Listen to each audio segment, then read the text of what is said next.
On the other major front the president is dealing with, how we deal with our enemies. That, as of today, includes the closing of Guantanamo Bay, Gitmo in Cuba, and the first military strike of the Obama presidency just today. More on both of those fronts from our Pentagon correspondent, Jim Miklaszewski. Jim, good evening. Good evening, Brian. You know, today we got a grim reminder of one of the real dangers in closing the Guantanamo prison, that once detainees are released, there's a good chance the U.S. will have to fight them all over again. Seen here in this recent al-Qaeda video, Saeed al-Shari is not just any terrorist. He's al-Qaeda's deputy commander in Yemen. But perhaps more troubling, he's a former prisoner at Guantanamo Bay.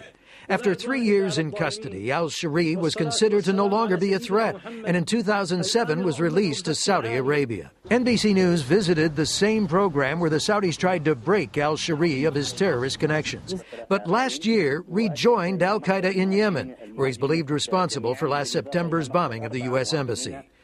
Salim al-Ajimi was also released from Guantanamo, but last March, in this al-Qaeda video, carried out a suicide bombing against Iraqi police in Mosul. The time that these two spend at Guantanamo elevates them to hero status with al-Qaeda. These people are perceived as really having sacrificed and really have gone through the fire on behalf of al-Qaeda for their commitment to al-Qaeda. It's a badge of honor. Of the 525 detainees released from Guantanamo, the Pentagon claims 61 of those, nearly 12%, are believed to have rejoined al-Qaeda in the fight against the U.S. Some in Congress fear that President Obama's order to close Guantanamo in a year will only provide al-Qaeda with more reinforcements. I think the first thing we have to remember is that we're talking about terrorists here. And do we release them to get back and rejoin this fight? And the fight against al-Qaeda heated up today in Pakistan. CIA Predator drones attacked 2 separate targets in western Pakistan, reportedly killing 14 people, including 5 al-Qaeda militants.